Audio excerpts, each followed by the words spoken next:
Glória a Deus, lição número 9, dia 29 de maio de 2016. Lição poderosa, a nova vida em Cristo. Oh, aleluia!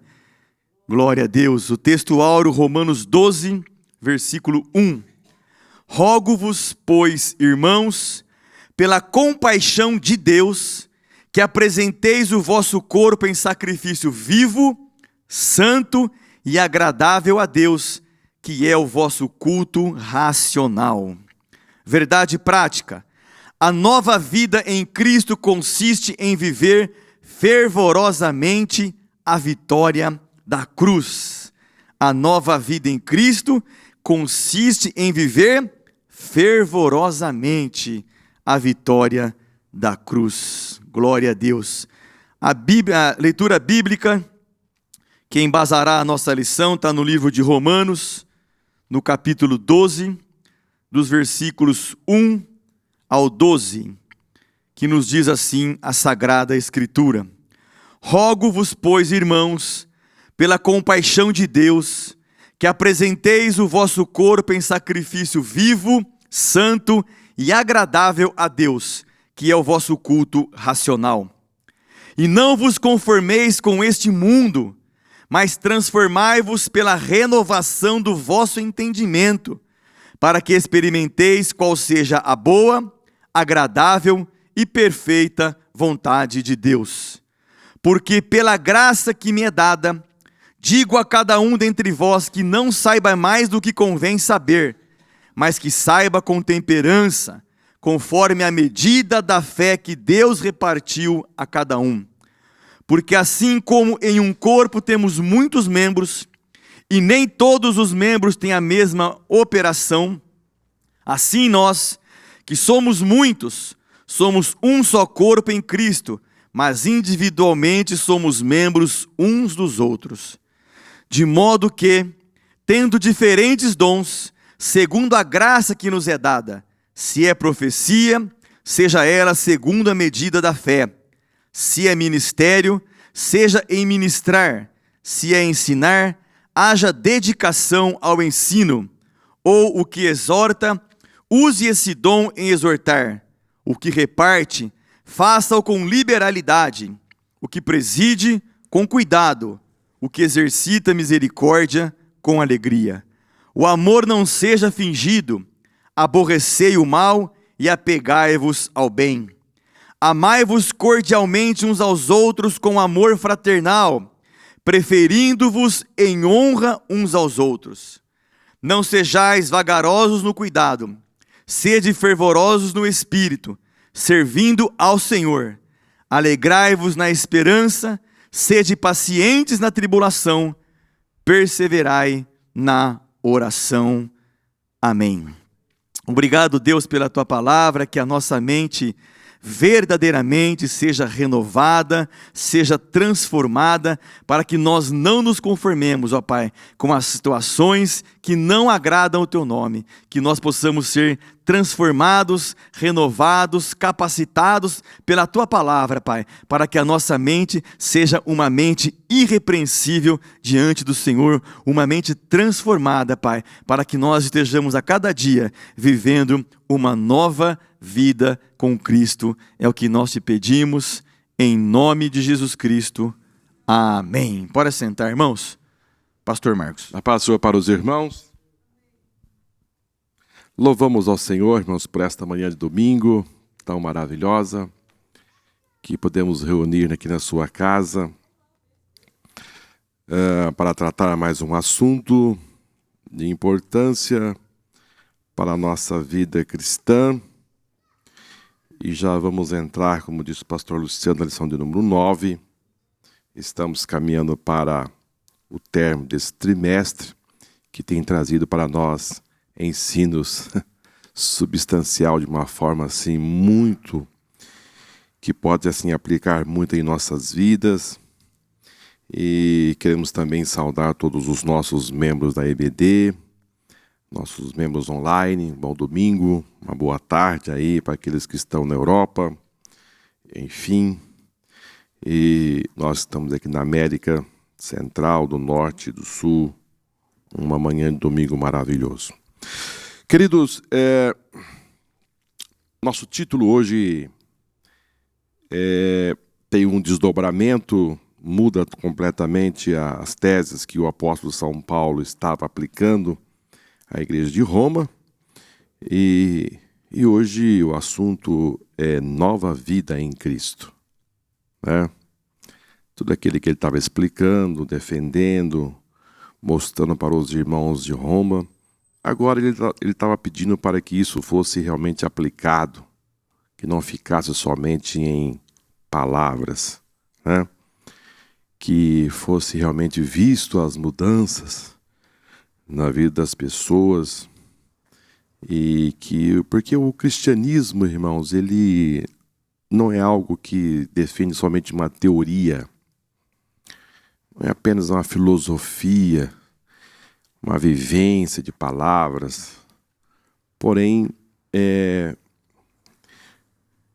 necessário que o cristianismo realmente mostre em nossas vidas, não somente no nosso andar, mas também na prática, quando nós estamos nos relacionando com os nossos irmãos, né? Eu acho lindo aqui, porque Paulo fala, rogo-vos, pois irmãos, ele estava falando para gentios convertidos ao cristianismo, mas também ele estava falando para judeus convertidos. Então significa dizer que agora essa barreira entre judeus e gentios desaparece, porque Paulo aqui ele chama de irmãos e roga, como que dizendo, olha, vamos usar a base de tudo isso aqui pela compaixão em Cristo Jesus, ou seja, a sustentação para esta união era Cristo. Então, tudo que se aplica tem que ter uma base. E a base, Paulo usou aqui Cristo como a base desse entendimento, dessa mudança. E ele vai usar Cristo sempre como fundamento de todas as coisas. Amém? Muito bem. Vamos para a nossa introdução e assim ganharmos tempo, né? Introdução. A conexão entre tudo que Paulo escreveu anteriormente, capítulo de 1 a 11, e o capítulo 12 de Romanos, é feita por intermédio do uso da partícula grega on, traduzida em português como portanto, pois, nesse contexto, o uso desta partícula pode se referir a tudo aquilo que o apóstolo havia escrito anteriormente, ou pode também se referir àquilo que ele escreveu na seção em que compreende somente os capítulos de 9 a 11. O fato é que esse texto não está fora de lugar. Paulo havia tratado em detalhe sobre a justificação pela fé. E como Deus, em sua soberania, tratou-os com gentios e judeus nesse processo. Agora ele quer que os crentes tomem consciência de tudo isso. Tem aplicações práticas na nova vida em Cristo. Como disse aos irmãos, agora Paulo ele vai chamar a atenção dos irmãos. Ele usa a palavra rogo-vos, no sentido de intensificar esse pedido para que realmente esta mudança fosse realmente vista na vida dos seus irmãos, que ele chama de irmãos, dos novos convertidos, daqueles que agora abraçaram a graça. Então, ele vai aqui descortinar como deve ser a vida diária. Como deve ser a vida diária. E essa vida diária seria por aqueles que já tinham sido justificados pela graça. Aqueles que tinham sido já tido uma mudança em Cristo. Então, é necessário que aqueles que vêm para Cristo realmente possam se enxergar mudanças. Eu sempre digo aqui que para aceitar a Cristo, você não precisa trazer aqui um caminhão de dinheiro, você não precisa trazer aqui as obras que você praticou, você não precisa aqui prestar um vestibular, você não precisa ser aprovado nesse vestibular. Você vem e a única coisa que você vai exercitar é a fé, que Jesus Cristo morreu para te salvar. E você assim, você é salvo. Agora, depois que você é salvo, agora precisa ter uma mudança. É necessário que a fé continue caminhando.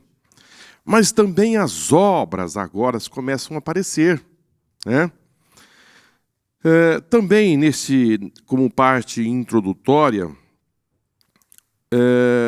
nós vamos aqui também tratar quais são os nossos deveres. Paulo, aqui nesse capítulo, ele vai também tratar os nossos deveres que nós temos, as nossas obrigações como cristão. Porque uma vez chamado para Cristo, nós passamos a ter agora nossas responsabilidades, mas também os nossos deveres como cristão. Ou seja, a nossa vida não pode ser desenvolvida de qualquer maneira. Nós temos os nossos deveres. Nós temos que saber tratar os nossos inimigos. Como nós vamos tratar agora os nossos inimigos? Os nossos amigos é fácil, é câmbio automático. Mas Paulo vai tratar como nós vamos nos relacionar com os nossos inimigos. Como cristão, como você vai se portar diante dos seus inimigos?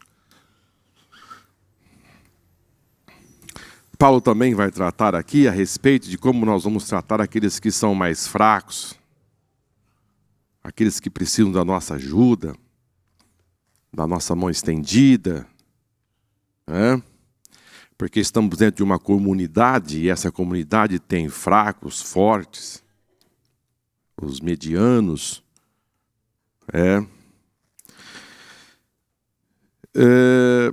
Paulo também vai mostrar que depois de experimentar esta graça, é possível viver segundo as normas, segundo os preceitos de Cristo, Ele vai dizer que essa mudança ela começa no nosso espírito.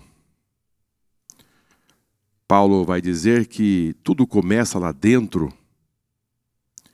que nós devemos apresentar a Deus, não somente o nosso corpo, mas ele começa dizendo que as grandes transformações primeiro começam no nosso espírito. É interessante que o Espírito Santo iluminou Paulo a realmente começar pelo lado que realmente deve-se começar as mudanças. Porque quando a mudança começa pelo Espírito, essa mudança tem sustentação. Ele disse que as mudanças devem começar pelo Espírito, alma e corpo. Porque quando começa pelo Espírito, alma e corpo, a mudança realmente ela é genuína. O corpo, as nossas emoções, as nossas decisões, as nossas fraquezas, quando dominada pelo Espírito Santo, aí sim. Quando você começa a forjar, no sentido de você anular o Espírito e dar uma caiação no corpo, isso aí é algo momentâneo. A pessoa recebe uma caiação, uma descarga de filosofia, e ele passa a administrar aquelas filosofias, mas na hora de aplicar, ele não tem sustentabilidade. Mas quando a mudança vem do Espírito, a palavra move o nosso espírito, a nossa alma, o nosso corpo, aí sim é possível você viver neste mundo pecaminoso e viver de uma maneira sadia. Uma vida transformada em Cristo, Paulo vai aqui também defender que uma vida transformada em Cristo tem um relacionamento transformado. Ou seja, para você ter uma vida, levar uma vida transformada aqui, primeiramente você deve ter uma vida transformada em Cristo. Se Cristo não transformar a sua vida, se você não passar pelo processo do novo nascimento, você não consegue viver, você não vai conseguir viver esse relacionamento transformado. Lembrando aos irmãos que quando Paulo escreveu esta carta aos Romanos, ainda se realizava sacrifícios de animais.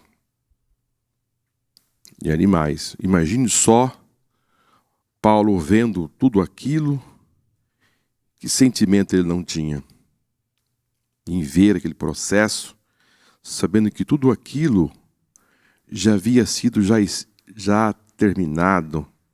Jesus havia já realizado o sacrifício perfeito. E ele aponta aqui já no versículo 1, dizendo que nós devemos apresentar os nossos corpos em sacrifícios vivos. Ou seja, o processo do animal morto já havia terminado. Lembrando aos irmãos que o animal, quando ele ia para o altar, ele estava morto. Ali ele era queimado. Aqui Paulo já fala que não, que o modelo antigo era morto, mas agora o sacrifício era vivo. Não era mais aquele processo. Morremos para o mundo com Cristo, mas ressuscitamos e estamos vivos para servir a Deus de uma forma racional. Por isso ele diz assim, que esse culto deve ser racional. Também, Paulo vai dizer aqui que essa nova vida em Cristo, nós devemos amar a Deus. Amém? Mas também ele vai dizer que o sentido vertical tem importância, mas ele não vai esquecer de relacionar aqui que nós devemos amar os nossos irmãos. Que a nova vida em Cristo consiste em amar a Deus e amar os nossos irmãos e não odiá-lo. Há pessoas que dizem, eu amo a Deus, mas é difícil. Não podemos, irmãos, ter um relacionamento vertical correto se o nosso relacionamento horizontal está errado. Não podemos. Nós vamos tratar este assunto nessa lição. Ele vai também dizer aqui, a respeito da unidade, que a nossa vida em Cristo, nós temos um corpo, e esse corpo compreende uma unidade. Você não é um crente que vive isolado, ou seja, um desengrejado. Eu vivo sozinho, eu não pertenço a nenhuma comunidade cristã, eu sou crente eu e sozinho, eu e Deus. Não. Paulo vai falar sobre uma família, sobre uma unidade, de um corpo. Ele vai dizer que quando um sofre, todos passam a sofrer. Quando ele diz alegrai-vos com os que se alegram, ele está falando em comunidade. Chorai com os que choram, ele está dizendo também que você deve compartilhar o sofrimento, mas também que a nova vida em Cristo consiste em você compartilhar a alegria do seu irmão. Há pessoas que querem somente que o foco seja ele, um momento de alegria, de satisfação, e quando o seu irmão está alegre, feliz por alguma coisa, ele não quer compartilhar, não. Isto é um egoísmo. A nova vida em Cristo consiste em você estar lá num velório chorando, mas daqui a pouquinho você está num casamento festejando. Ou seja, esses dois lados da vida cristã é muito comum. Eu já saí de um velório onde havia muito choro e de repente estava num lugar de muita alegria. Parece que é um contraste muito grande você viver esses lados assim é a vida, nova vida em Cristo. Se o momento é de chorar, vamos chorar. Se o momento é de se alegrar, vamos se alegrar, né? A nova vida em Cristo compreende tudo isso. Também ele vai relacionar aqui a respeito dos dons, né? Dos dons. Cada um recebeu um dom, um talento, algo para fazer para o Senhor. E ele pede que isso para que isso seja feito com humildade, com muito amor. Não é porque você recebeu um dom que você é um superstar, um popstar. E que por você ter este dom, você é mais santo que o seu irmão. Receber dom não significa dizer que você está num estado de santidade maior que o seu irmão. Não. Você deve usar isso com amor, com sabedoria, entendendo que isto não é seu. Isto foi obra e graça do Espírito Santo lhe conceder, repartindo. E há pessoas que, por destacarem alguma coisa, acham que ele é a última bolacha do pacote. Sem eu não se resolve. Se eu não estiver lá, está acabado. Não, você não pense assim. Paulo pede para que cada dom, cada talento precisa ser revestido de muita humildade, muito amor. Eu penso, irmãos, que a Igreja de Cristo, ela é completa. Mas a minha igreja tem 100 membros. Lá está completa. Tem 20, está completa. Lá vai ter as pessoas que Deus vai usar para ensinar, para pregar, para visitar, para evangelizar. Vai desenvolver naquela igreja tudo aquilo que for necessário para o desenvolvimento daquela igreja. Mas tem 200 membros, vai estar completa. Tem 100, vai estar completa. É necessário que cada um busque para que isso seja feito com muito amor, né? E assim a obra de Deus vai se desenvolvendo. Vamos caminhar, irmãos? Em relação à mordomia da adoração cristã, uma exortação em forma de apelo, rogo-vos, conforme aparece na versão Almeida, revista e corrigida, traduz o verbo grego parakaelo. Essa palavra tem no original o sentido de admoestar, encorajar, de exortar. Os léxicos destacam que esse termo era usado no contexto militar, quando um oficial queria exortar as tropas. As palavras introdutórias de Paulo são, portanto, um apelo exortativo. Os crentes deveriam levar em conta tudo o que ele havia ensinado até então e procurarem se ajustar à nova vida em Cristo. As doutrinas bíblicas, mesmo aquelas mais complexas, não devem promover apenas especulações teológicas, mas fomentar no crente a piedade cristã. Como eu disse aos irmãos no início, Paulo aqui ele faz uma exortação de uma forma de um apelo. Paulo vê aqui a necessidade e usa como sustentação pela compaixão de Deus, ou seja, pelo amor de Deus. Aqui, irmãos, vem intensificar muito a dor, o desejo que Paulo tinha em mudanças. Era realmente um israelita que tinha um esclarecimento muito forte a respeito, pela sua época, um esclarecimento muito vivo a respeito da graça. Então ele faz aqui esse apelo, rogando os irmãos pela compaixão de Deus, para que eles começassem a mostrar essa grande mudança na vida cristã.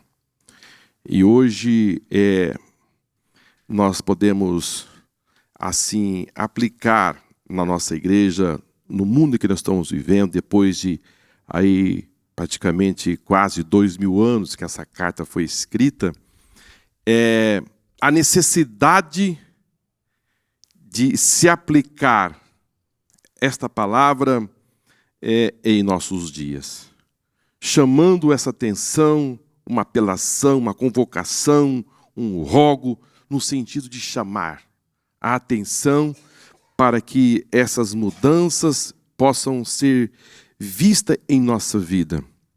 Porque o mundo está aí trazendo todas as suas informações, esse modelo do mundo que vem aí cada dia mais avançando, e parece que se nós não tomarmos assim uma atenção devida, a gente começa a perder os parâmetros de uma vida cristã.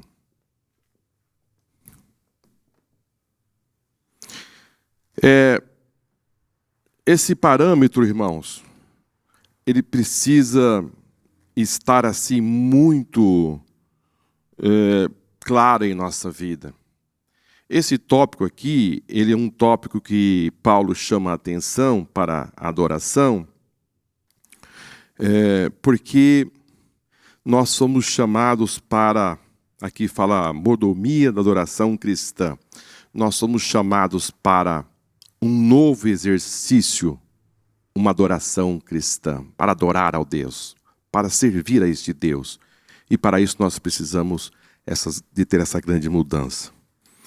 Mas eu queria chamar a atenção dos irmãos para essa adoração, no sentido de que, às vezes, nós pensamos que nós vamos adorar a Deus somente quando estamos louvando. Parece que tem essa... Vamos adorar a Deus, então nós vamos louvar. Então o conjunto se apresenta, os músicos pegam seus instrumentos e se preparam para louvar e, consequentemente, adorar a Deus.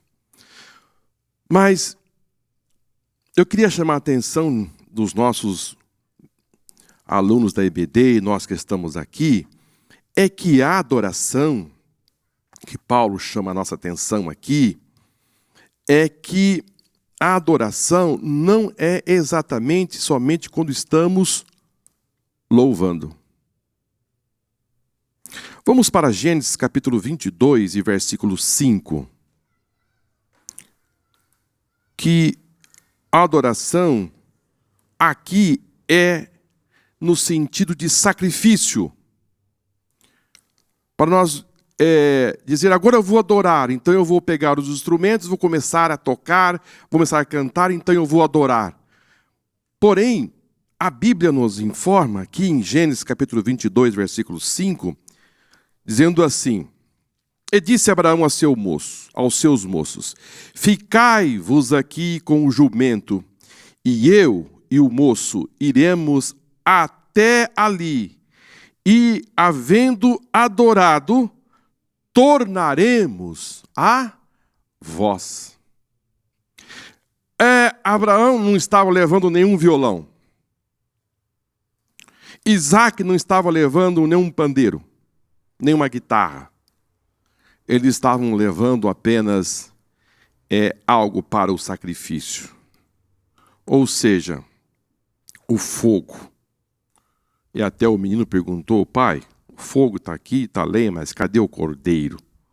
Então isso significa dizer, queridos, que a adoração, ela deve ser feita através do sacrifício na nossa vida.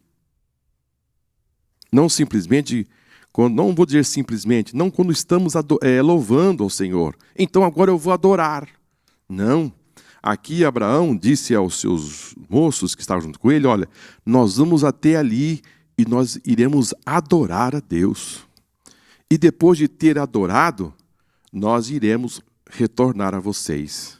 Então, ele ia adorar a Deus no sentido de apresentar o seu filho. Mas ele sabia que o seu filho ia, de alguma forma, Deus ia realizar algo, um milagre. Mas ele ia adorar. apresentando Isaque.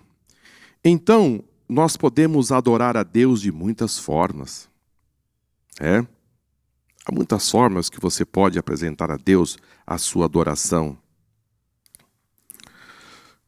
Uma palavra concernente ao corpo. O apóstolo solicita aos crentes romanos que apresenteis os vossos corpos em sacrifícios vivos, santo e agradável a Deus, que é o vosso culto racional. 3 coisas são ditas aqui sobre o corpo, como instrumento de adoração. Em primeiro lugar, o corpo deve ser oferecido em sacrifício. A palavra grega usada aqui pelo apóstolo é tlousia, que significa sacrifício ou oferta. O paralelo é feito com o sistema de sacrifício levítico do Antigo Testamento. Em segundo lugar, esse sacrifício, ao contrário daquele da Antiga Aliança, deve ser apresentado vivo e não morto. Em terceiro lugar, esse sacrifício deve ser santo. A ideia de algo que foi separado exclusivamente para o serviço de Deus. Assim fazendo, o crente terá a garantia que estará agradando a Deus na sua adoração. Irmãos, a nossa adoração, ela deve ser genuína. Aquele versículo que eu disse aos irmãos está em 2ª carta de Paulo aos Tessalonicenses, capítulo 5 e versículo 23. Não, eu não citei ele ainda, mas vou citar agora.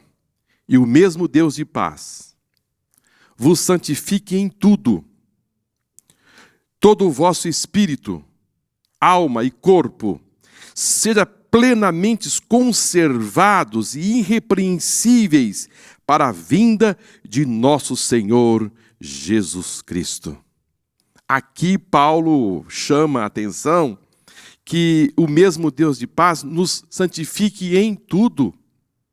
Ou seja, nós devemos apresentar a Deus de uma forma que Ele nos receba. Não é de qualquer forma, não é de qualquer maneira que nós vamos nos apresentar a Deus, e Ele pede que nós devemos ser plenamente conservados. Você não pode ir tomando nota 3, 4 constantemente, não vacilando de uma forma assim muito infantil.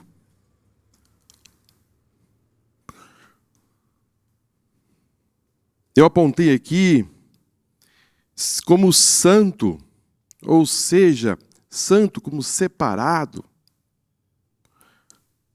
reservado para o serviço de Deus.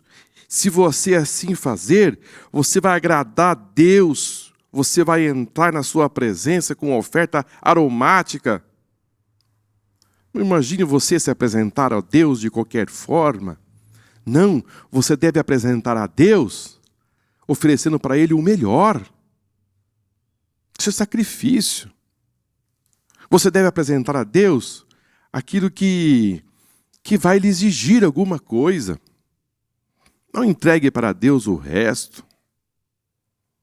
Entregue para Deus as primícias, a sobra do seu tempo. Não faça isso. Hoje, as pessoas têm uma certa preferência de apresentar, de se preparar, às vezes vocacionam e começam em virtude da sociedade, exige muito a aparência. Então, hoje, se cultua muito o corpo. Se cultua muito o corpo. As academias hoje estão lotadas. Às vezes não há vaga. E estão se multiplicando aos montes. Porque a cultuação do corpo, a idolatria do corpo, as pessoas passam a se idolatrar.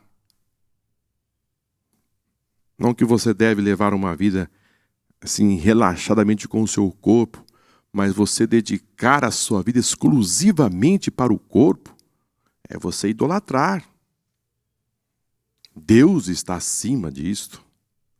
Amarás a Deus com toda a sua força, com toda a sua alma, com todo o seu entendimento. Também há muitas pessoas que gastam o que pode e o que não pode com cosméticos. Não sabe que a indústria do cosmético é aquela que é uma das que mais crescem de forma assim tão acelerada. As pessoas procurando todos os meios nisto para idolatrar o corpo, cultivam a beleza e também a força. Mostrar-se bonito e forte. Esses dias eu vi um moço, irmãos, realmente eu fiquei parado. Se eu pudesse, eu acompanhava para ver, assim, pastores, é realmente algo impressionante. E ele acabou, assim, para mostrar realmente a beleza do seu corpo, ele colocou uma camiseta, assim, cavada. E, queridos, eu não sei como ele conseguiu tudo aquilo. E ele andava de um jeito que, onde ele passava, ele abria aquela asa, e onde ele passava, as pessoas até se assustavam com aquele porte. Então se gastou ali, não foi 1 minuto, nem 1 hora, meses, quem sabe anos, cultivando aquele corpo. E para mostrar beleza e força. Entretanto, a palavra de Deus nos ensina a não cultuar o corpo, mas cultuar a Deus por intermédio do seu corpo. É uma diferença. Usa o seu corpo. Cuide bem desse templo. Deve ser muito bem cuidado. Muito bem cuidado. Você não deve comer de uma forma exagerada. De forma que isso venha a ser prejudicial ao seu corpo. Se você não pode comer certos tipos de alimento que faz mal, não coma. Cuide bem do seu corpo. Você deve assim proceder. Você deve estar dentro de um peso ideal para que o seu organismo possa se desenvolver. Não cria problemas, efeitos colaterais em virtude do seu peso. Isso é de suma importância. Até porque para você fazer a obra de Deus. Agora, você não deve fazer disso um culto. Cultuá-lo. Então, a adoração deve ser genuína, dirigida a Deus. Deus, queridos, está em primeiro lugar na nossa vida. Se é para Deus, vamos fazer. Então, a forma de adoração não é apenas o louvor.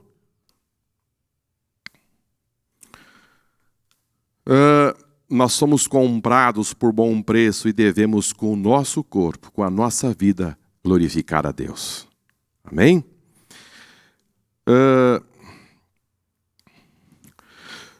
Ainda trabalhando dentro, irmãos, desse plano de adoração do nosso corpo, eu trouxe aqui aos irmãos que uma das formas que nós devemos usar como sacrifício do nosso corpo é que os nossos ouvidos possam ouvir aquilo que seja puro.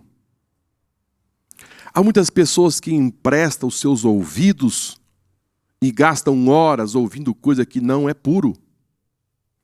Isto é você, quando você se afasta disso, é uma forma de você se apresentar a Deus como sacrifício vivo. Quando você afasta os seus ouvidos daquilo que não é puro, você está se sacrificando ao Senhor. Quando você usa as suas mãos para praticar aquilo que é reto, quando os seus pés caminham na vereda da justiça, quando você procura aquilo que é reto, aquilo que é justo, às vezes a força, a velha natureza está lhe puxando a fazer aquilo que você está dizendo, mas é a minha honra. Eu não vou tirar as minhas mãos disso porque está ferindo a minha honra. Você deve apresentar-se a Deus como um sacrifício vivo. Não vai pensar que você vai agora subir em cima de um altar. Isto é sacrifício. Feriram a minha honra.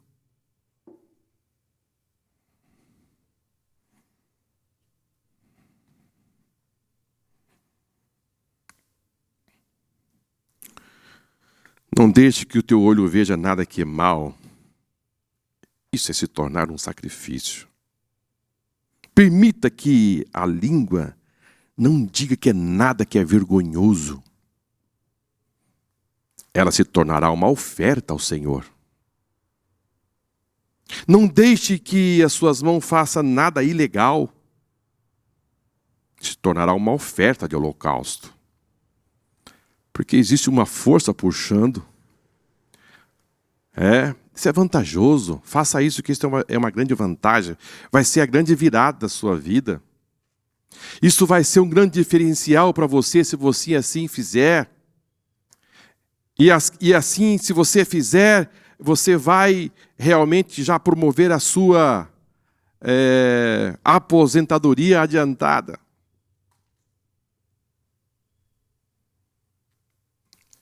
Isso é um sacrifício. Paulo chama a atenção dos romanos que eles precisavam a prática ativa do bem. Isso que eu estou dizendo aos irmãos não é nada assim, fácil, às vezes, de se fazer, mas nós precisamos entender que a nova vida em Cristo consiste em você fazer assim.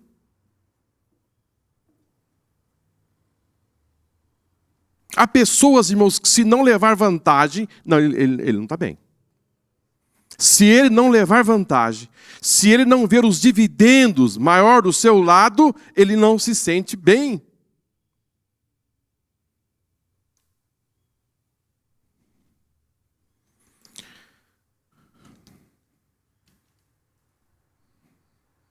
Precisamos exercitar a prática do bem.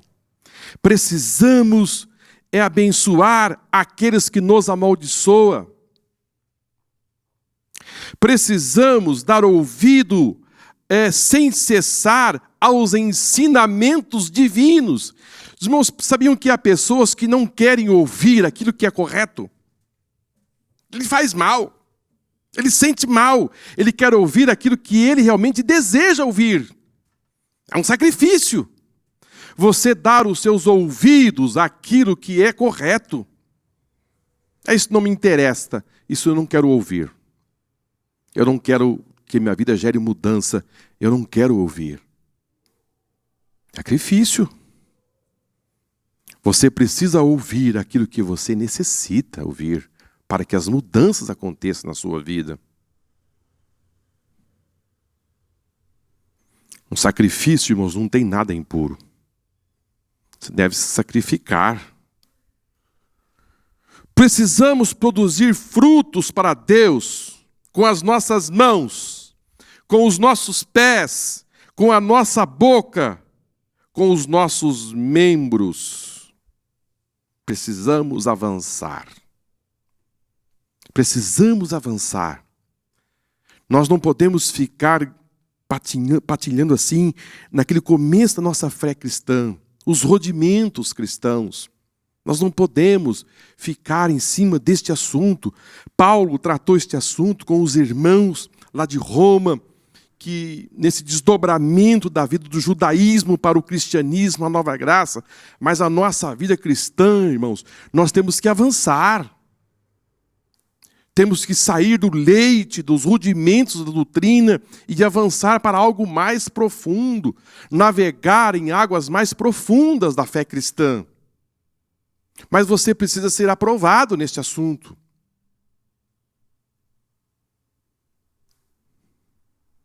Paulo, ele caminhava.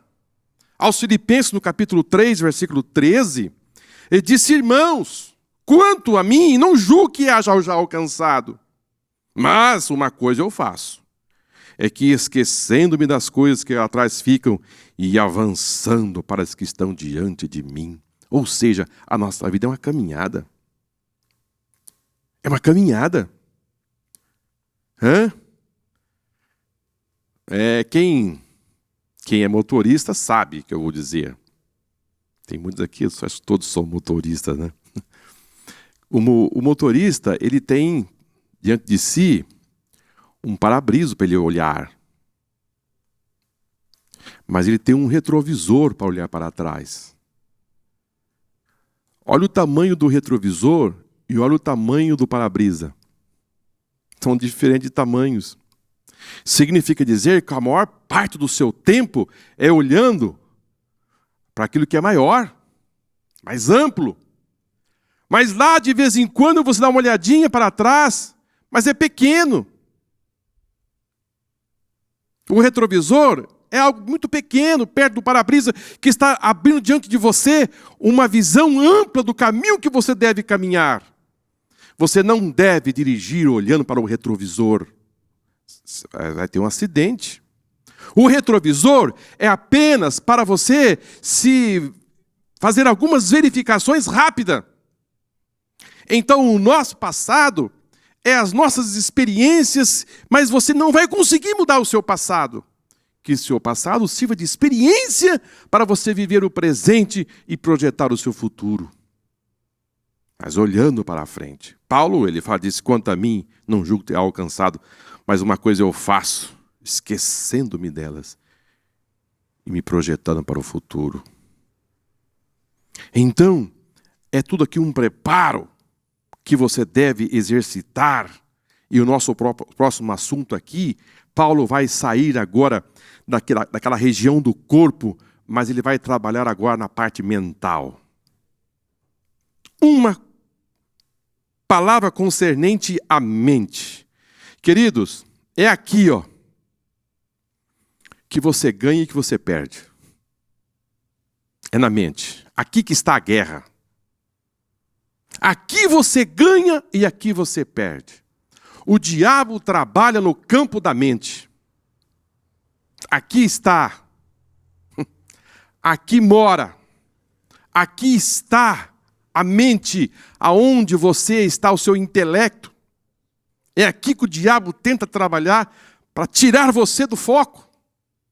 É na mente, as batalhas, as guerras, as pelejas. No campo da mente. Ele trabalhou em Eva aqui, na mente, na vista. Eva olhou, o diálogo, e ela com o olho na mente, o olho no fruto, e ali se abriu o diálogo. No campo da mente, o diabo trabalha muito na mente humana, porque se ele conseguir a razão, ele consegue o corpo. Ele destrói as vidas. As imagens, as fotos, tudo se envolve na mente do homem e no exercício dessa mente. E assim, quando você tem uma mente boa, você vai ter um corpo sadio. Veja o que Paulo diz aqui, o nosso comentarista. Assim como o nosso corpo deve ser ofertado em sacrifício a Deus, da mesma forma a nossa mente também precisa, que está aqui em Romanos 12:2. Para que a adoração seja verdadeira, ela precisa ser realizada por pessoas com a mente transformada. Essa transformação, como mostra o original, metamorfose, de onde vem o vocábulo metamorfose, significa ser transformado em nossas mais profunda natureza interior. É aqui, irmãos. É no campo da mente. Veja o que Paulo fala aos Filipenses no capítulo 4 e versículo 8.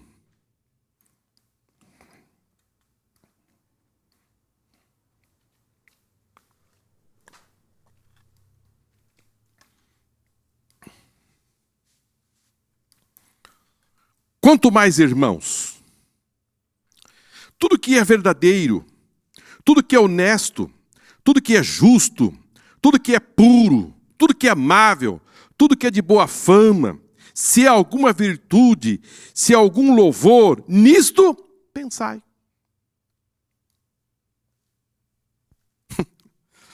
Note bem que aqui, Paulo chama a atenção para as pessoas, para a mente, para você pensar, ou seja, você tem a opção de pensar o que é bom, o que é ruim. É aquele assunto, você, já foi dito aqui várias vezes, é um dito, você não pode evitar que um pássaro voe sobre a sua cabeça, porque ele voa um pouco mais alto. Mas você pode impedir que ele faça um ninho na sua cabeça. Você pode decidir o que você quer pensar ou não.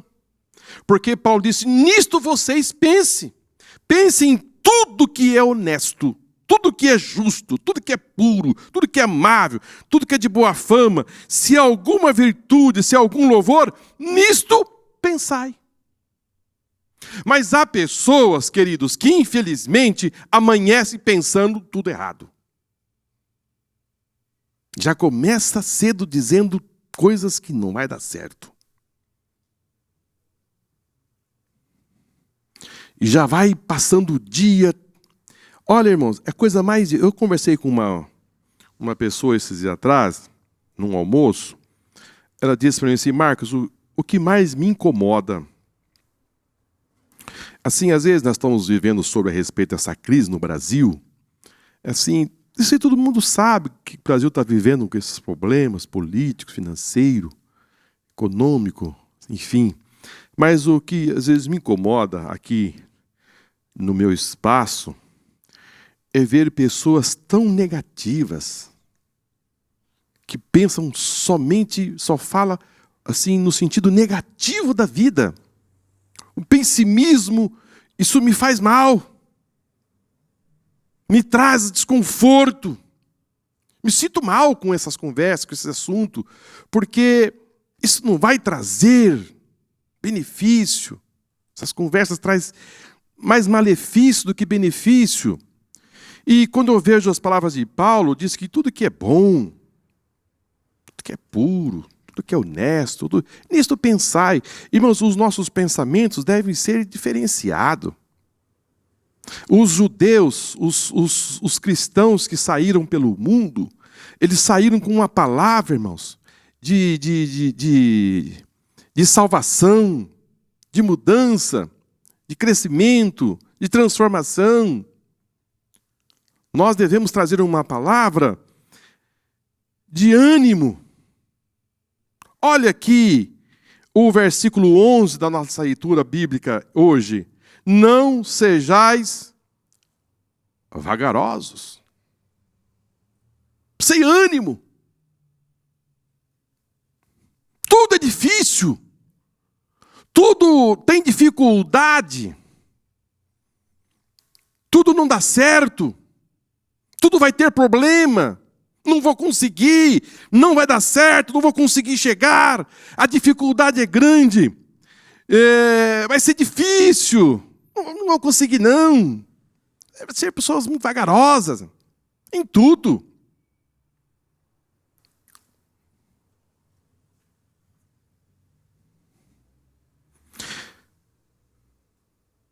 Mas ele disse, sede fervorosos no Espírito. Aleluia, glória a Deus, servindo ao Senhor. Paulo está chamando a atenção que as pessoas devem ser prontas para as coisas, deve ser decidida. Você deve ser uma pessoa decidida e acreditar sempre que é possível gerar mudança. Simão imaginou se Thomas Edison fosse pensar que uma vez ele acendeu uma lâmpada e não deu certo? O filamento explodiu. Isso não dá certo. Isso aí não vai chegar a lugar nenhum. Eu estava lendo a história dele esses dias atrás. Ele ele realmente foi um homem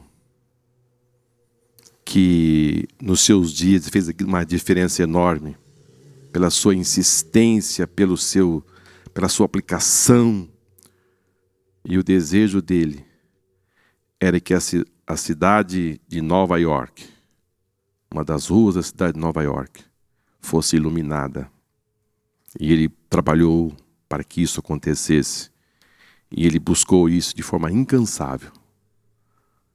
Até que um dia, a cidade, uma das ruas de Nova York, foi totalmente iluminada. Ou seja, ele buscou a excelência. Queridos, hoje, a sociedade, o regular, já há muito tempo, já ficou para trás. O bom também já ficou para trás. Estou dizendo aos irmãos, a sociedade. O bom já ficou. O ótimo também já não serve. Eles querem a excelência. Se eles lá querem a excelência, irmãos, e nós aqui? E nós vamos buscar o quê? Nós devemos também buscar, irmãos. Paulo diz, não sejais vagarosos no cuidado, sejais fervorosos no espírito. Nós devemos, acima de tudo, buscar o melhor, a excelência em todas as áreas da nossa vida. Na igreja, aqui onde nós estamos, nós devemos aplicar a excelência. O melhor para Deus. O melhor. Sejais fervorosos no espírito, servindo ao Senhor. Ou seja, nós devemos andar em chamas. Nós devemos andar incendiados, vibrando. As pessoas têm que olhar em nós e ver um entusiasmo com a nossa vida cristã.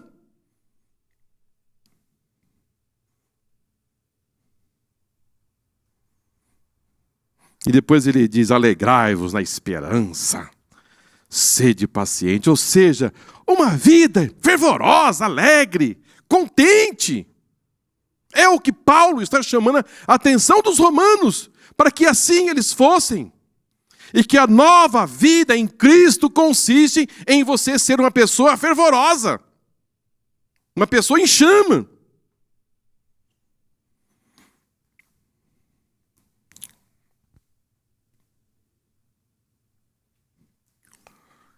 Há, por exemplo, irmãos,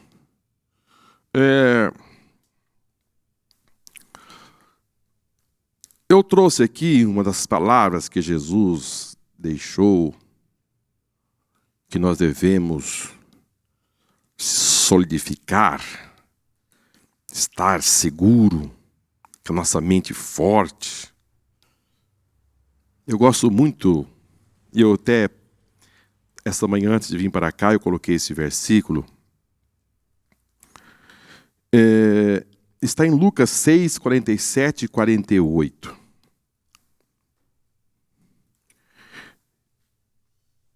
Ele diz assim, Lucas 6, 47 e 48. Qualquer que vem a mim e ouve as minhas palavras e observa, eu vos mostrarei a quem é semelhante. É semelhante ao homem que edificou uma casa e cavou e abriu bem fundo, e pôs os alicerces sobre a rocha. E vindo a enchente, bateu com ímpeto, a corrente daquela casa não pôde abalar, porque estava fundada sobre a rocha. O que eu quero trazer para os irmãos aqui dentro deste assunto? É que Jesus disse assim, qualquer que vem a mim e ouve as minhas palavras e as observa. Em outras palavras, ele está dizendo assim, e as pratica. Então, dentro deste assunto da nova vida em Cristo, Paulo estava dizendo para os irmãos, olha, agora chegou a hora de praticar. É hora de você praticar aquilo que dentro do que eu já ensinei, vocês têm que praticar. E aqui, Jesus disse: qualquer que vem a mim e ouve as minhas palavras e as praticam, é semelhante a um homem que edificou a sua casa na rocha.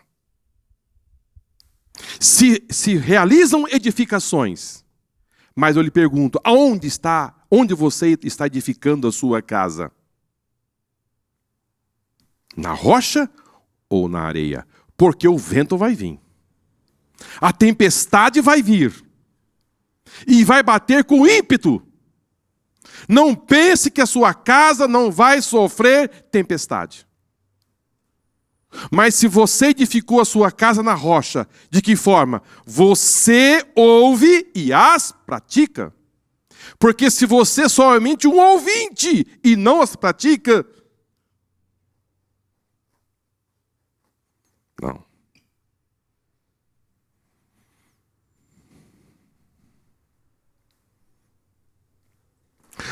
Há duas palavras que se regem neste versículo: conformação e transformação. O crente, irmãos, ele não pode se amoldar ao esquema do mundo, mas ele deve se transformar pela renovação da sua mente. O crente, ele precisa tomar uma decisão muito clara da sua vida. Porque o assunto hoje aqui, ele é muito sério. Esse capítulo 12 do livro de Romanos, Martim Lutero, ele teve algumas dificuldades de entender, porque ele fazia algumas relações com Tiago, como Tiago escreveu a respeito da salvação pela fé e pela graça, e assim, depois que ele leu com muito cuidado Romanos 12, ele pôde entender perfeitamente a respeito dessa mudança da vida, da nova vida em Cristo. Porque se você não se transformar, se você não se moldar com a mente de Cristo, você naturalmente está moldado com uma outra mente. Esta é a realidade. Porque se você não estiver moldado com a mente de Cristo, você está moldado com a mente do mundo. E a Bíblia diz que o mundo jaz no maligno, e o príncipe dele é ele. Ele é o príncipe deste mundo. Paulo nos ensina, irmãos, que quem se converteu, ele está crucificado com Cristo. Então, ele não se amolda mais os padrões do mundo. Ele não se molda mais. Porque vamos entender uma coisa e deixar assim muito claro para nós esta manhã, que o mundo, irmãos, ele é elástico e flácido. É elástico e flácido. Ou seja, cada dia está de um jeito. Os irmãos já perceberam? Cada dia ele mostra uma cara. Cada dia ele tem uma performance. O mundo não tem um padrão único, ele vai mudando. Então, cada dia ele está de um jeito. Um dia está mais para cá, outro dia mais para lá. Então, ele vai sofrendo mutação constantemente. E eu trouxe aqui aos irmãos uma coisa assim muito séria, com muito amor, eu vou dizer aos irmãos. Aqueles que está enquadrado, irmãos, no versículo 1, 2, assim, no capítulo 12 do livro de Romanos, eles não podem viver em dois barcos. O crente não pode viver com os pés, cada um num barco. Ele tem que estar definido em que barco você vai navegar. Quem que é o seu comandante? A quem você se entregou? Aleluia. Quando você apresenta como sacrifício vivo, ou seja, você faz uma entrega. Você está dizendo assim: Jesus, eu lhe entrego. O Senhor vai ser o comandante do meu barco. Agora, a minha vida é tua. Eu não vou ficar com um pé aqui e outro pé ali. Eu estou definido. O meu barco é esse. E o Senhor é o piloto, é o comandante do meu barco. Você precisa estar definido. O cidadão dos céus não pode viver em dois reinos. Ou você vive no reino da luz, ou você vive no reino das trevas. Jesus disse que esta caminhada aqui nesta vida, existem dois caminhos. O caminho estreito e o caminho largo. Ou você está no caminho estreito, ou você está no caminho largo. Ou você está no reino da luz, ou você está no reino das trevas. Mas eu estou no meio termo. Eu estou neutro. Não. No mundo espiritual, não existe, eu trouxe aqui, nesta guerra, não podemos ficar na neutralidade. Não existe neutralidade.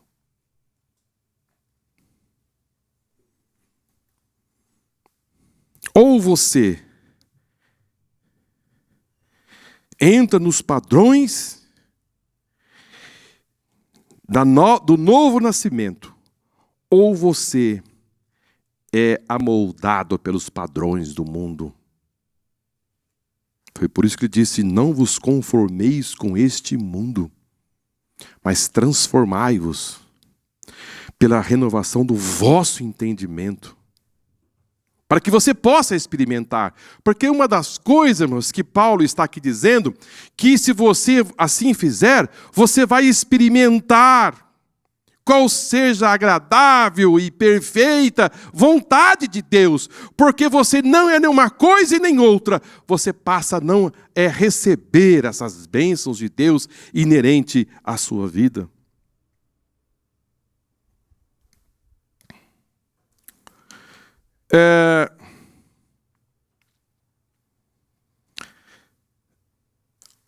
As filosofias do mundo, irmãos, mundana, vai invadindo, ela vai de forma assim sorrateira, ela vai assim devagarzinho, vai entrando.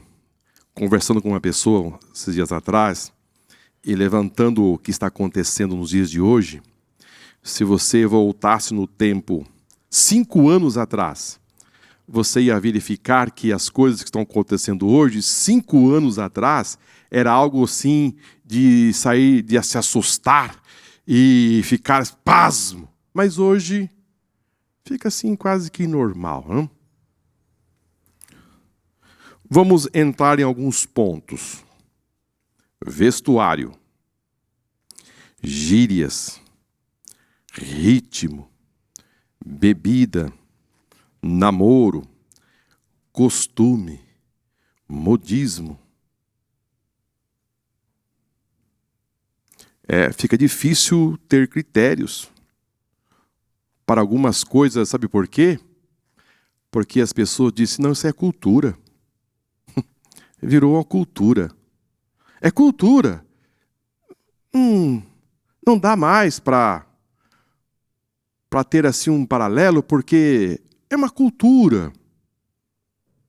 Isto, queridos, essa ação maligna, essa proposta do inimigo, a proposta do mundo, ela é tenebrosa, ela é desastrosa, ela é perversa.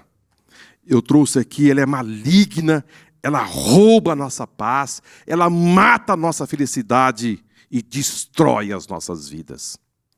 Isto é realmente muito permissível, muito maligno. O crente não deve se conformar com o mundo, porque a forma do mundo não é a nossa forma. Aquela forma não serve para nós. A forma que o mundo quer impor a nós não serve, não encaixa. Não tem validade para nós, não entra. Porque lá é trevas, aqui é luz.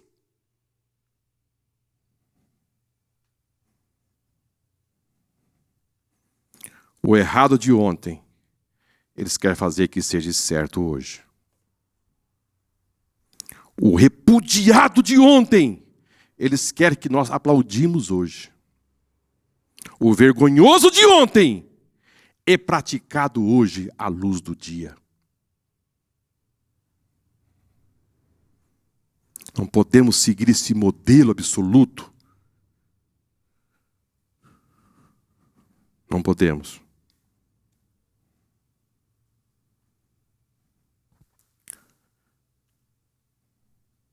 Em relação à mordomia do exercício dos dons.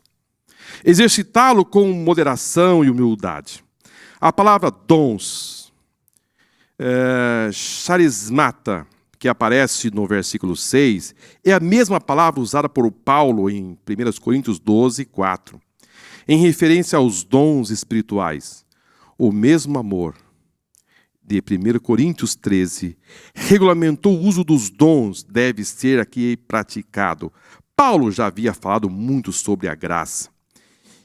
E é em nome dessa graça que a ele foi dada, que pede moderação, humildade na mordomia dos dons espirituais.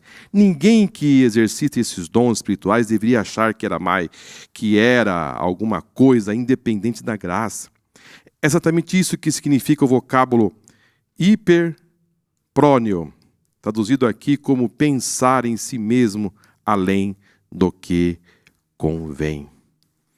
Esse é um assunto que eu já trouxe aqui aos irmãos, que nós devemos tomar muito cuidado com esse ponto, porque a pessoa não deve se colocar na igreja como absoluto. Eu sou absoluto na igreja, porque eu tenho este dom. Porque eu tenho o dom de ensinar, então agora como disse aqui, eu sou a última bolacha desse saquinho. Sou disputado, porque eu tenho o dom de ensinar. Eu tenho o dom de cantar, então eu tenho a supremacia na igreja, porque eu tenho este dom e as pessoas precisam se encurvar a mim, porque eu tenho este dom. E não é porque que você sabe cantar bem, que você deve entrar na igreja e alguém está cantando, e você passar a reprovar as pessoas porque não está num tom ou não está cantando assim tão afinado como você assim tem o seu padrão. Ou às vezes até as pessoas levantam o rosto e mostram uma certa impaciência com aqueles que estão cantando. Isto aí, irmãos, é uma falta de humildade. Entender perfeitamente que aquilo que você recebeu não é seu, é de Deus. E que tudo aqueles que estão fazendo para o Senhor. Então devemos exercer aquilo que nós recebemos na igreja e fazer com muita humildade. Entender perfeitamente que não existe ninguém absoluto. Há pessoas que acham que ele é um enzima, é algo que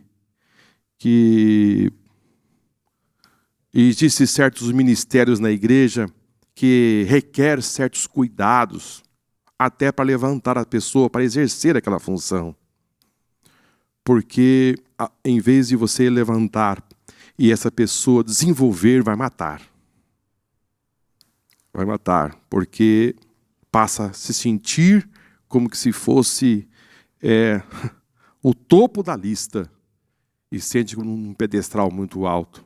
E aí é fascinante a cair.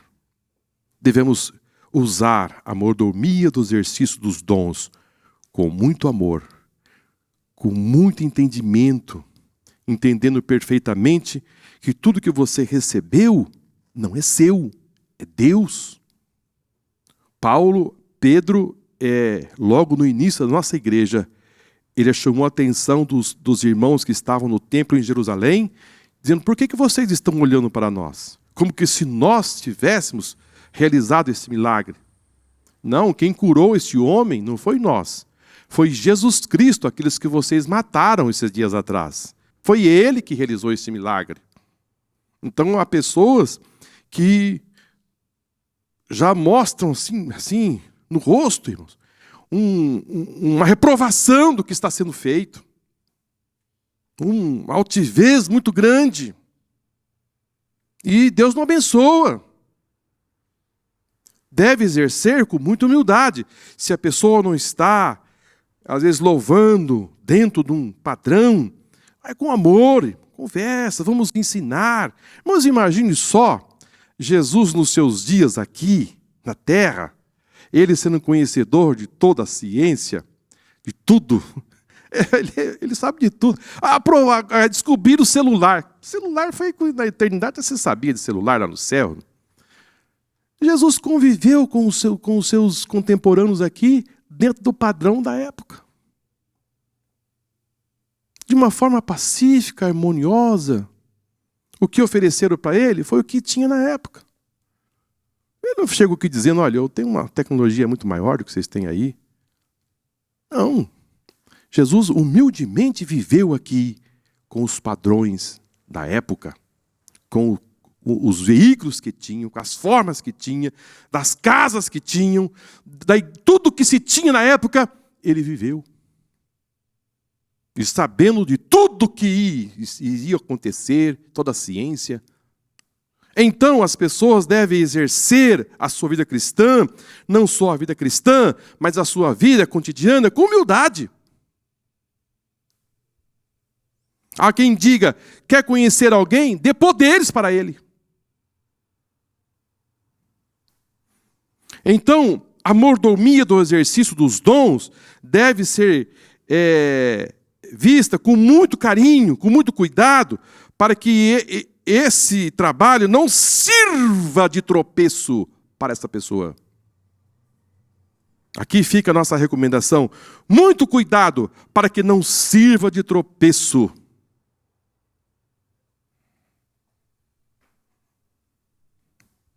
Paulo, dizendo aos Romanos 12:13, diz, porque pela graça que me é dada, digo a cada um dentre vós, que cada um não saiba mais do que convém saber.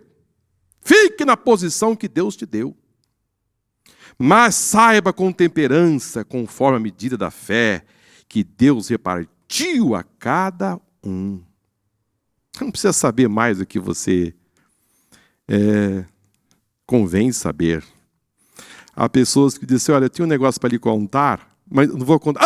Agora você vai ter que falar. Agora você vai ter que dizer. E não dá sossego enquanto a pessoa não dizer. Não, querido. Ou você vai saber aquilo que lhe convém. O que não convém, diga, Deus, não quero nem saber. Não fique procurando pelo celular, pelo Facebook, querendo descobrir assunto, conversa, que isso vai lhe trazer problemas. Saiba com temperança, conforme a medida da fé que Deus repartiu. Ou seja, você deve seguir a sua caminhada cristã com segurança, com muito cuidado. Agora eu trouxe um versículo aqui, que ele é muito pesado, assim, já foi palavras do Senhor Jesus, que nós não devemos, ainda assim, a respeito dos dons, palavras do Senhor Jesus, está em Mateus 7:21, que é de suma importância para se ler agora. Nem todo aquele que me diz Senhor, Senhor, entrará no reino dos céus, mas aquele que faz a vontade do meu Pai, que estás no céu. Por que eu trouxe esse versículo aos irmãos? Porque dentro do nosso assunto aqui, é nova vida em Cristo. E nova vida em Cristo, nós estamos falando em aplicação. Paulo sai da tese, ele sai dos fundamentos da doutrina, da área teológica, e diz, agora vocês precisam aplicar isso. E o que Jesus disse aqui em Mateus 7:21 tem uma correlação muito próxima deste assunto. Por que eu estou trazendo isso aos irmãos? Porque Jesus disse, nem todo que diz Senhor, Senhor, entrará no reino do céu, mas aquele que faz a vontade do meu Pai. E como nós estamos falando em dons, eu vou dizer aos irmãos, aquelas pessoas que irão dizer a Jesus: Jesus, eu expulsei demônio. Não é dom? Eu curei enfermos. Eu fiz isso, eu fiz aquilo. Ou seja, essas pessoas irão apresentar a Deus que realizaram um trabalho através de alguns dons. Estavam realizando um trabalho de supremacia. Então, esta vida relacionada a dons, devemos tomar muito cuidado. Porque há muitas pessoas hoje correndo através de aqui e acolá, porque são resultados de dons. De dons. As pessoas irão apresentar a Jesus que exerceram funções, dons, enfim, ou seja, trabalhos, talentos. E Jesus disse: olha, nem todo aqui diz Senhor, Senhor, entrará no reino dos céus, mas aquele que faz. Queridos, nesta manhã, nós estamos falando de aplicação, aplicabilidade. Mas aquele que faz a vontade do meu Pai, que estás no céu. Ou seja, a referência não é essa conversa de dons. Eu tenho dom disso, dom daquilo. Isto não é referência. A referência para nós, abre o seu entendimento, meu caro irmão que está aqui e você que está do outro lado pela internet. A referência que Jesus está trazendo para nós esta manhã não é os dons, mas sim aqueles que fazem a vontade do seu Pai. Então a referência para nós hoje, não é para nós hoje, sempre foi. Está fazendo a vontade? Está fazendo a vontade do Pai? Não, não está fazendo. Então, está fora. Está fora. Só apresentar resultados de coisas que estão se fazendo não significa somente isso o suficiente. Nós precisamos de algo a mais. E Jesus disse: pelos frutos conhecereis as árvores. Então Paulo chama a atenção de uma vida de aplicação. Vamos caminhar para o nosso término, irmãos.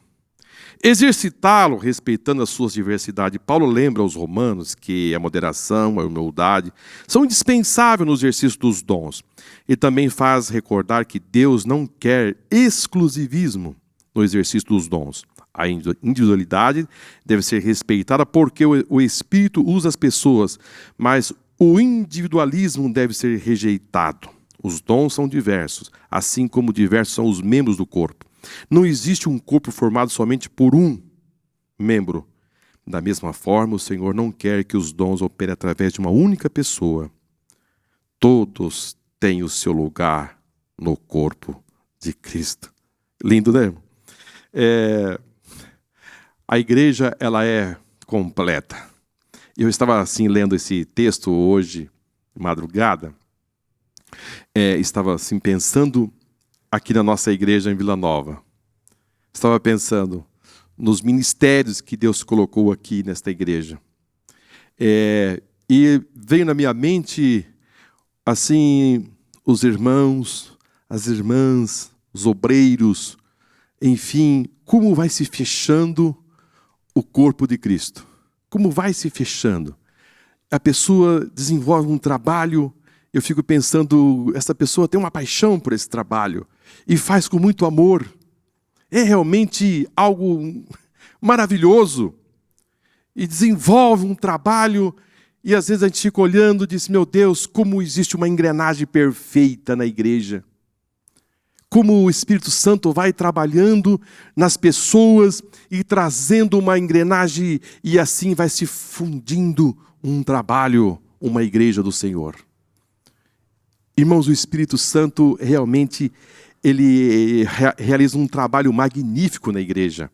Ele vai colocando os pontos certinho e assim vai dando crescimento no trabalho. Uns se destacam com as crianças, o outro com os adolescentes, outros com os jovens, outros com os adultos, outros gostam da hospitalidade, outros gostam do serviço, outros gostam de ajudar, outros gostam de ministrar, outros gostam de orar, outros gostam, e assim a obra de Deus vai se fundindo. Mas existem duas coisas que são assim, base, são de sustentabilidade, que dá assim aquela, que regula a igreja, é a oração e a palavra. Essas duas coisas são indispensáveis na igreja, né? Nós não podemos fazer a obra de Deus somente com a oração. Só orar, só orar. Não podemos. A palavra de Paulo diz: crescei na graça e também no conhecimento. Mas também não podemos fazer a obra de Deus e desprezar a oração, porque nós vamos cair num formalismo religioso. Algo vai precisar desse diálogo com Deus, desta oração, e assim a obra de Deus caminha. Pedro disse: nós não vamos deixar a palavra e nem também vamos deixar a oração. Em relação à mordomia, a prática das virtudes cristãs, exercitar o amor. Socialmente, a palavra amor está muito desgastada e quase sempre é associada apenas a sentimentos. Todavia, não é esse o significado de ágape, do Novo Testamento. O amor cristão é algo que brota de dentro do caráter de uma pessoa, regenerada, e passa a moldar o seu comportamento. Desta forma, o amor jamais pode ser algo fingido. Isto é praticado com hipocrisia. Ele é algo autêntico. Vê o antes a si mesmo. Vê o outro antes de si mesmo. Queridos, eu gostaria de, assim, Paulo, ele vai tratar esse assunto de amor aqui. Eu gostaria, assim, de sintetizar este assunto assim, porque palavras, amor, mas eu gostaria de dizer que nós devemos sair daqui assim dizendo: eu vou praticar o amor. Porque a palavra em si mesma não vai conseguir. Isto nós só podemos fazer algo em prática.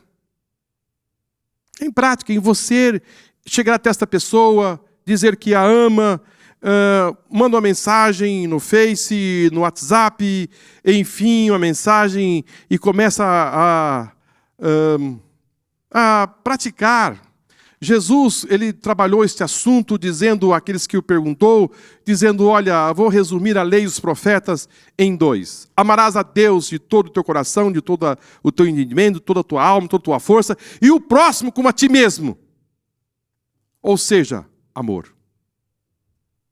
E aqui Paulo diz que isso deve ser feito de uma forma assim, não fingida. Em Romanos capítulo 12, versículo 9, nós temos aqui alguns pontos, eu já vou estar encerrando, que o amor deve ser sem hipocrisia. Em Romanos 12, versículo 9, a parte A, e porque depois tem a parte B, né? Você que está aí com a sua lição, Romanos 12, 9, diz assim: o amor seja não fingido. Depois a parte B diz: aborrecei o mal e apegai o bem. Então o amor deve ser sem hipocrisia, ou seja, sincero. Sincera. Sinceridade. O amor não é um teatro. Ele faz parte da vida real. Isso não pode ser algo teatral. Você não pode teatrar o amor. e fazer como se fosse uma fantasia. Não, o amor deve ser sincero e deve ser algo real. Ele diz não, que o amor não seja fingido, que seja sincero. Nós devemos exalar essa sinceridade em nossa vida em relação ao amor. A pessoa que consegue teatrar a coisa e não ama e finge que está amando e a pessoa do outro lado percebe que é fingido. Vamos colocar sinceridade neste amor.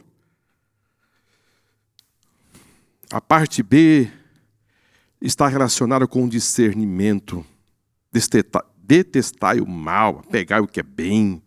O cristão deve apegar-se ao bem, abominar o mal, e com toda a força da sua alma. Ele deve repugnar o mal. Olha, irmãos, o mal, o cristão, ele deve ter uma caminhada cristã de uma forma, olha aqui, que ele deve, se ele entender que o mal está caminhando por ali, ele deve cortar volta, dizer, eu não quero me envolver com o mal. Seguir a paz com todos, se depender de vós. Seguir a paz com todos. Deve detestar o mal.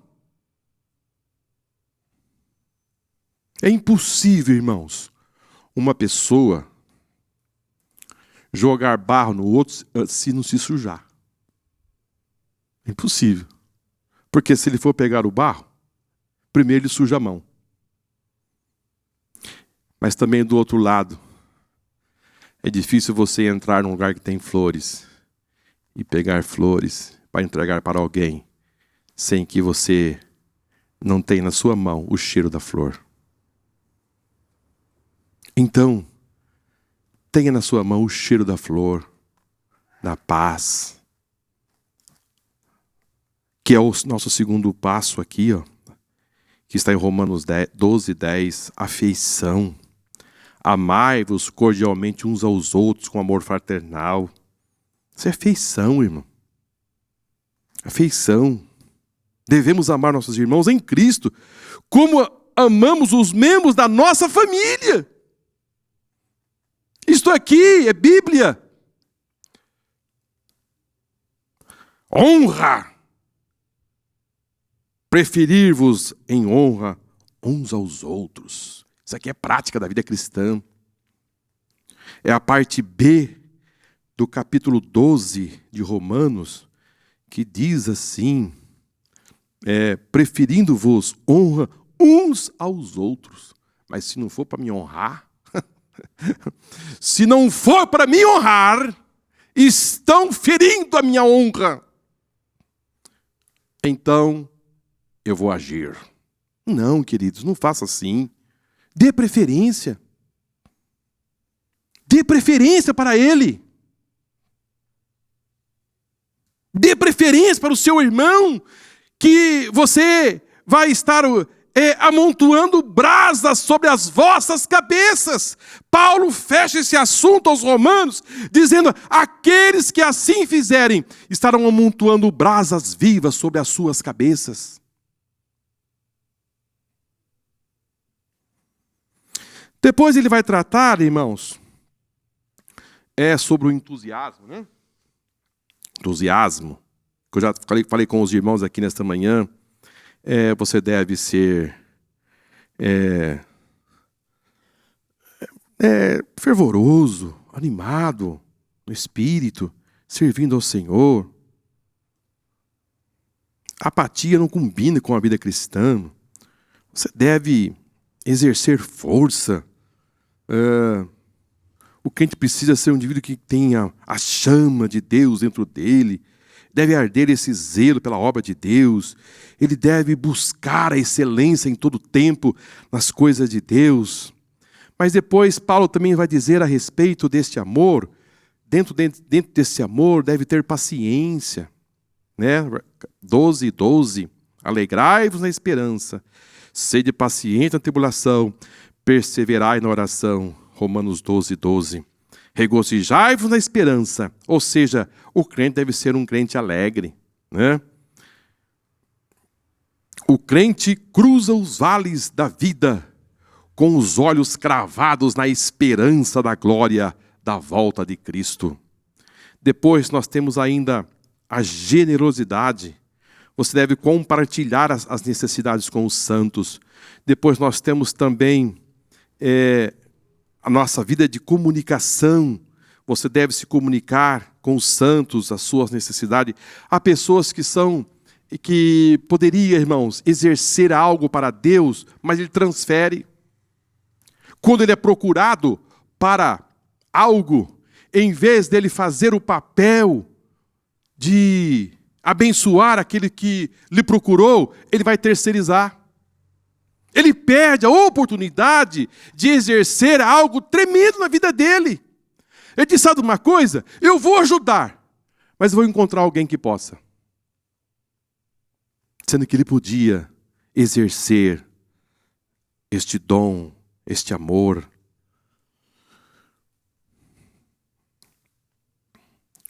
Nós temos mais outros pontos que nós vamos aqui passar fortemente. Abençoar, usar a boa vontade, a simpatia, a harmonia e por fim, a humildade. Queridos, vamos aqui para mais um tópico para caminhar para o nosso encerramento. Exercitar o serviço cristão. Paulo aconselha os crentes de Roma a viverem uma vida cristã com intensidade. Nada de apatia, vagarosidade. Não sejais vagarosos nos cuidados, sede fervorosos no espírito, servindo ao Senhor. A palavra vagaroso traduz em termos de grego de ókineros, que possui também o sentido de preguiçoso, descuidado, indolente. Ser fervoroso não significa ser fanático, mas ser alcançado pela graça do andar segundo ela.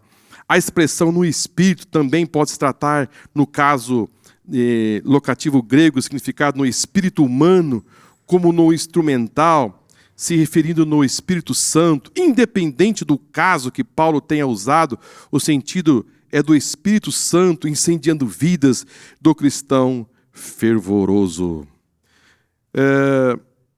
Já abordamos também este assunto que nós devemos ser fortes no trabalho, exercitar a resistência do mal. Fechando essa sessão, o apóstolo aconselha, não te deixes vencer o mal, mas vença o mal com o bem. Em Romanos encontramos o apóstolo se referindo ao mal. 14 vezes em Romanos 7, 19, 21, ele apresentou esse mal como sendo sinônimo da natureza adâmica, pecaminosa e má, que quer conduzir o crente a fazer aquilo que ele desaprova. Essa é a razão da guerra interior. Em Atos 16 e 28, Paulo fala desse mal como dano irreparável que uma pessoa pode causar a si mesma. Aqui, esse mal aparece como uma força oposta ao bem, que procura impedir o viver cristão vitorioso. Recomendação bíblica: vença o mal com o bem. Palavras do Senhor Jesus na cruz. Ele disse, Pai, perdoa-os, porque não sabem o que fazem. Palavras de Estevão quando estava para morrer. Ali, diante dos seus algozes, a pedra caindo. Ele disse, Pai, não imputes esses pecados. Irmãos, a vida transcendental, ela foge da lógica da razão. Você, quando passa desta vida que esses homens viveram aqui nesta terra, eles saíram desse patamar da razão, no sentido de toda ação tem uma reação. Nós temos que fugir disso. Nós temos que nos desvencilhar disso. Enquanto você viver nesse patamar, você vai viver dentro de um dígito. O dia que você se desvencilhar disso, você vai viver numa supremacia. Você vai sair de um dígito, você vai passar de 2, 3 dígitos. A vida cristã, a vida que Paulo está ensinando aqui, não se ensina nesses lugares em que o mundo é essa ação, reação, falou, tem que provar, tem que cumprir, e ação, e justiça, e assim tudo, e vai por aí, coisas mais. Aqui não. Aqui você levou uma pedrada, Pai, perdoa. Ali você falou contra a sua honra. Você entrega nas mãos de Deus. Deus vai cuidar da sua vida. Aquele que assim fez, ele vai cair na lei da semeadura. Tudo que o homem planta, um dia ele vai colher. A você não está designado levantar as mãos contra o seu irmão. Aqui o caminho é outro. Você deve amar o seu inimigo. Aqui é diferente. Aqui a liturgia é outra. Aqui ele vence o mal com o bem. Ele te fez o mal, você tem que fazer o bem para ele. Você tem que administrar isto de uma forma, dizendo, Senhor, como eu posso? É o amor. É o amor. É isto que você deve fazer. Apresentar os vossos corpos em sacrifício vivo, santo e agradável a Deus. É desta forma. Isto é sacrifício vivo.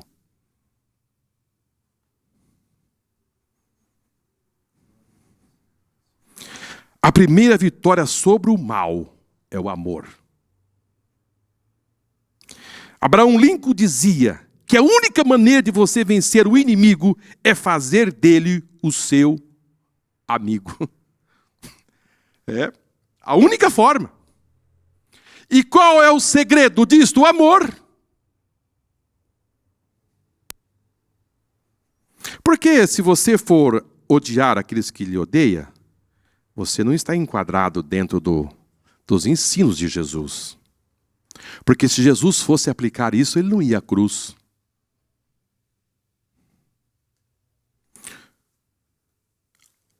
A Bíblia nos ensina que nós devemos abençoar os nossos inimigos e orar por ele. Você quer ver uma prova que você está amando a pessoa que lhe machucou? É quando você estiver orando e você falar o nome da pessoa. Você falar o nome. Porque você só dizer, Senhor, abençoa aquela pessoa que me machucou. Não, você tem que dizer, Senhor, abençoa a Maria, o João. Dizer o nome dele. Se referir à pessoa que você está orando. Se o teu inimigo já constituído inimigo, tiver fome, leva-o de comer. Se tiver sede, dá ele de beber. Ser misericordioso, que a Bíblia está ensinando aqui, sede misericordiosos, é não registrar essas mágoas, não guardar rancor, não armazenar ira, e a ele perdoar, vencer este mal com o bem. Quem não perdoa, não pode ofertar. Quem não perdoa, não pode adorar. Quem não perdoa, não pode ofertar. E quem não perdoa, não pode ser perdoado.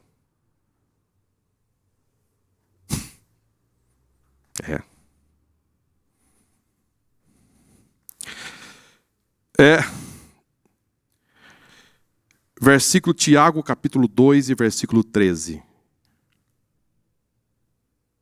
O juízo é sem misericórdia para aquele que não exerce misericórdia.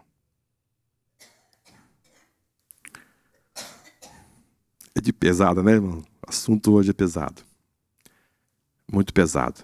Mas é necessário. Aqui está o padrão. Aqui está o padrão que Deus estabeleceu, que Jesus veio, reiterou na nossa vida cristã. É isso que Paulo estava trazendo aos romanos. Que a vida cristã agora consistia de uma aplicação. Você deve agora amar, ser misericordioso. Você deve. Eu quero dizer aos irmãos que na minha trajetória da vida cristã, eu tenho percebido que aquilo que lá atrás era impossível acontecer na minha vida, eu começo a entender perfeitamente que é possível. É possível. No exercício da fé cristã, à medida que você vai caminhando, você vai vendo que o que Jesus disse é possível. Às vezes lá atrás você diz, meu Deus, mas isso não é possível. Isso não dá. Como? Mas você consegue entender e perceber que à medida que você vai se desencilhando das coisas desta vida e deste mundo, você vai percebendo que é possível você vencer o mal com o bem. É possível você dar este passo significativo na sua vida e vencer. E não guardar mágoa, e não guardar rancor, e assim sucessivamente. Sabe por quê? Porque se você não aplicar o perdão, você não tem como você ir lá e dizer, Senhor, eu quero perdão, mas você não aplica. Senhor, tem misericórdia de mim. Se você não tem misericórdia, foi por isso que Tiago disse, o juízo é sem misericórdia para aqueles que não exercem a misericórdia. Que Deus nos guarde, que Deus nos ajude. Nesta lição, aprendemos que no capítulo 12 de Romanos, forma um conjunto de exortações a respeito do viver a nova vida em Cristo. Como observamos essas exortações, estamos relacionados a vários aspectos do viver cristão. E envolve a mordomia da adoração cristã, onde é mostrado o valor do corpo, da mente, do serviço a Deus. Atenção, é dada a mordomia dos dons espirituais, onde Paulo combate a apatia e o individualismo. A igreja é um corpo de Cristo, e como corpo, ela deve viver. Por último, o apóstolo exorta a respeito do exercício das virtudes cristãs, destacando a prática do viver cristão vitorioso. Você quer viver uma vida vitoriosa? Você quer viver uma vida diferenciada? Você quer acelerar a sua vida cristã? Você quer que Deus tome conta da sua vida no sentido daqueles que lhe perseguem, daqueles que querem ver o seu fim, a sua destruição? Ame essas pessoas. Você vai ver que não que você vai estar dizendo Deus destrói. Não pense assim. Você vai ver que você vai viver uma vida feliz, uma vida em paz, e você não vai sofrer, os seus ossos não vão adoecer. Eu trouxe alguns versículos aqui, não deu tempo, mas aqueles que fazem o bem, ele, de uma forma assim tão linda, irmãos, Deus trabalha na sua vida, Deus cuida, a sua vida é aplainada, os resultados aparecem de uma forma assim inesperável, porque você tira a sua mão e Deus cuida. Deus sabe como cuidar, nós não sabemos como realizar as coisas. Então, para que Deus possa agir, você deve amar essas pessoas, você deve cultivar, você deve fazer o bem, dar comida, dar água, orar por eles. É difícil? É difícil, mas vou lhe dizer, em Cristo é possível todas as coisas. Em Cristo é possível. Comece a partir de hoje. Se você tem alguém que já se constituiu seu inimigo, inimigo declarado ou não, inimigo velado ou não, comece a orar por essas pessoas.